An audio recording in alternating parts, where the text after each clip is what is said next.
Pas tout le monde a la même définition d'un classique. Il y en a qui vont te dire un classique, c'est un tube. Il y en a qui vont te dire un classique, c'est un morceau qui a traversé le temps. Il y en a qui vont te dire un classique, c'est du rap, il ne peut pas avoir de mélodie. Salut, c'est Alonso pour le versus carrière de GQ.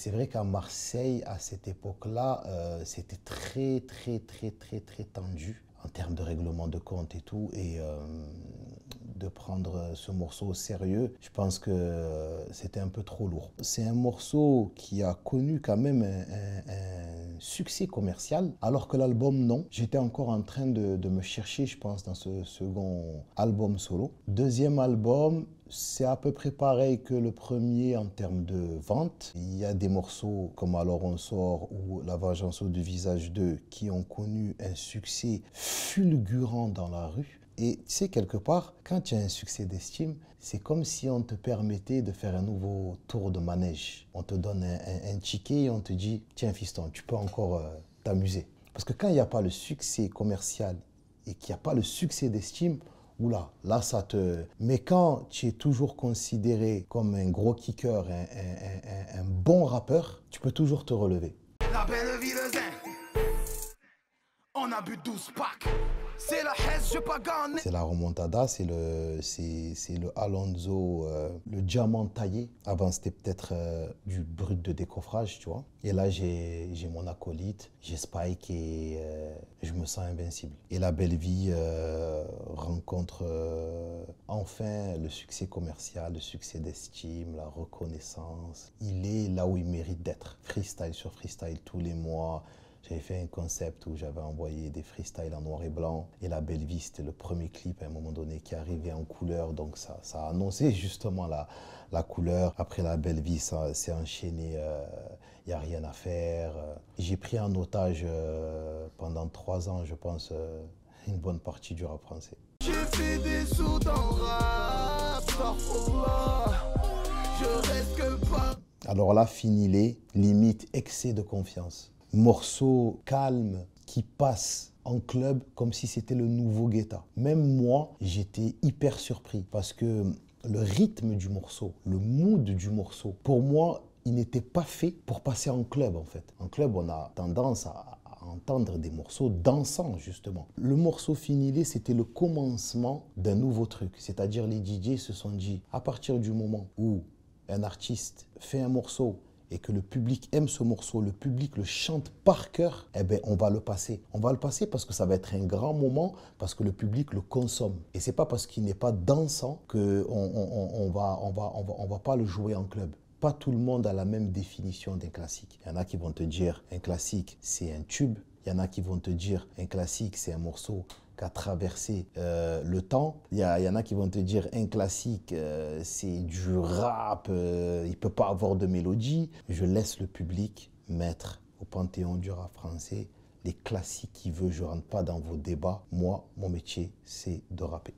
C'est trop, rien à foutre que tu sois une star. Je veux mon père, moi, allô, allô. Celui-là, il m'assoit vraiment dans le côté Alonso, il sait faire des tubes. Là, on atteint d'autres sphères. Ça touche les parents, ça touche les enfants, ça touche les jeunes papas, ça touche les mecs de quartier qui peut-être n'ont pas eu la chance d'avoir des conseils de leurs darons. Le quotidien d'un papa rappeur, alors je pense qu'on a tous des quotidiens différents. En tout cas, moi, du lundi au vendredi, je suis au studio et le week-end, je le réserve à ma petite famille. Et encore, le week-end, c'est un bien grand mot. Je vais dire le dimanche parce que le samedi soir, je suis en showcase. Quand je rentre à la maison, je suis, en tout cas pour ma femme, qui me le répète et qui me le fait très bien remarquer, censé être Kassim. Mais le problème, c'est qu'à un moment donné, je rentre chez moi, physiquement, je suis là, mais mon mental, il est resté au studio. Donc elle peut me parler, que je la regarde dans le blanc des yeux pendant 10 minutes, mais j'ai rien entendu de ce qu'elle m'a dit. Et là, c'est le drame. Il peut avoir une pantoufle, tu sais, qui me décoiffe.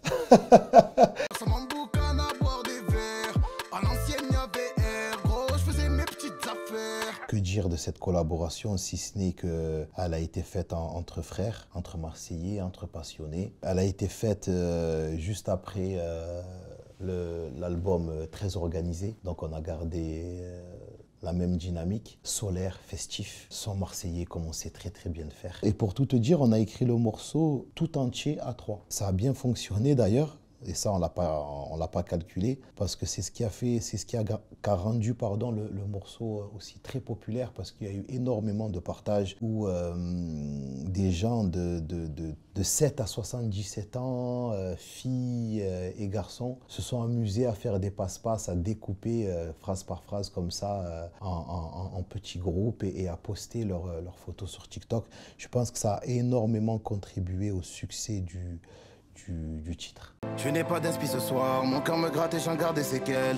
Ma tête est ailleurs, il faut croire, sûrement j'ai besoin d'être... C'est un morceau et un clip qui m'a permis de teaser mon projet. J'ai décidé de prendre le clip à contre-pied parce qu'on voit carrément que c'est une fête limite où les invités sont souriants et ils sont tous un peu au ralenti en train de danser. Mais moi, je suis dans une mélancolie total dans le titre. Parce que, tu sais, en tant qu'artiste, des fois même entouré de 1000 personnes, je me sens seul. Les gens voient que le côté, on va dire, qui fait rêver. Concert, peut-être l'argent, la sape, la réussite. Mais quand même, qui dit passion, qui dit torturer, qui dit beaucoup de concessions, beaucoup de prises de tête, tu vois, pour arriver à faire ce que tu veux. Des fois, tu es incompris aussi, tu vois. Il y a des moments de flottement où des fois ça ne marche pas, et il faut redoubler d'efforts. Donc c'est quand même épuisant d'être artiste, surtout quand tu as plus de 25 ans de carrière.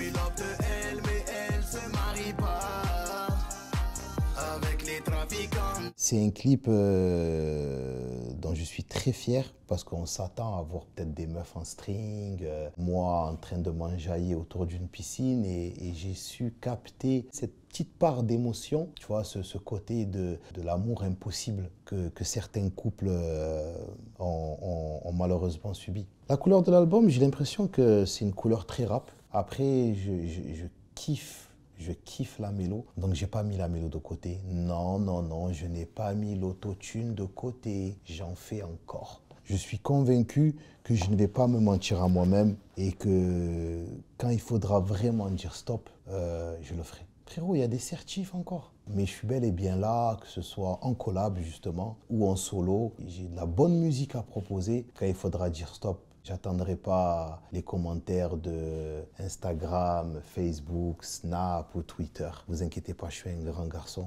On va s'arrêter au bon moment, les gars. Yeah, papé, c'était Alonzo pour GQ. Merci pour la force, merci pour le soutien.